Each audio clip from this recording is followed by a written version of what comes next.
Tout au long de l'année, il s'engage de manière altruiste et généreuse.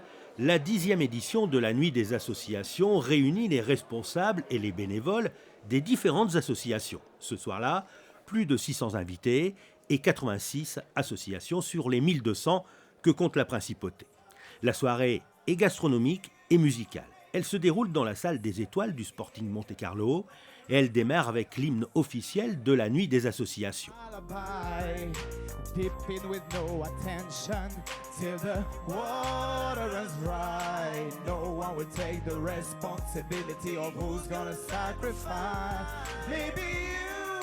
La soirée de gala est organisée pour tous ceux qui œuvrent pour les autres. De Nice à Monaco, elle permet à tous les bénévoles de se retrouver, d'échanger, de dialoguer, de partager et d'être mis en avant.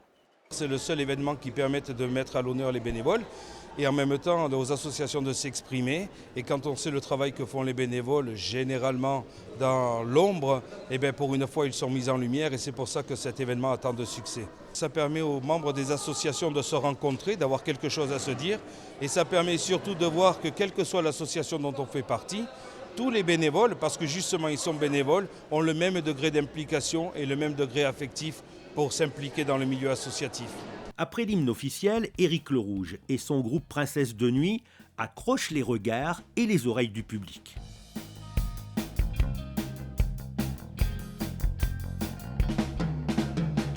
Il était une fois un jeune seigneur qui s'égara dans une forêt, vit une dame aux yeux ensorceleurs, dans un étang elle se baignait.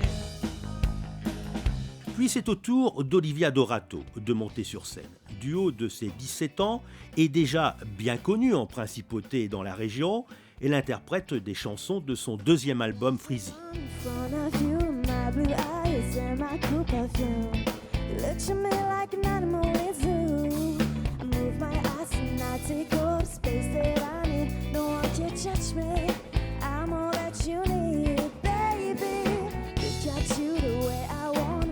Au cours de cette soirée, des récompenses sont remises à de nombreux bénévoles, chevaliers, officiers, commandeurs associatifs et l'insigne de Grand Croix, la récompense la plus prestigieuse.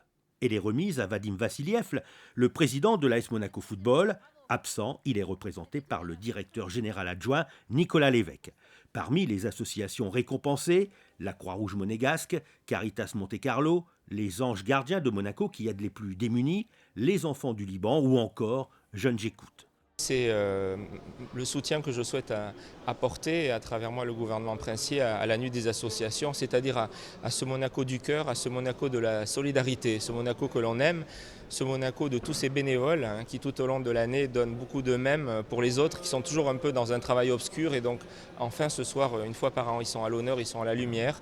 Des fonds très importants sont récoltés depuis 10 ans, donc c'est un beau 10e anniversaire et en 10 ans, 150 projets ont été en partie soutenus grâce à cette soirée, donc c'est plein d'argent pour de belles causes, pour parfois des associations qui manquent de moyens et qui grâce à cette nuit justement ont les moyens d'agir tout au long de l'année. Et 10 ans, cela commence à compter. La 10e édition de la Nuit des associations est donc fêtée comme il se doit, d'autant qu'elle a obtenu à nouveau un 10e succès. La nuit se termine avec un concert du crooner Danny Briand. Under my skin, I've got you deep in the heart of me, so deep in my heart that you're really a part of me.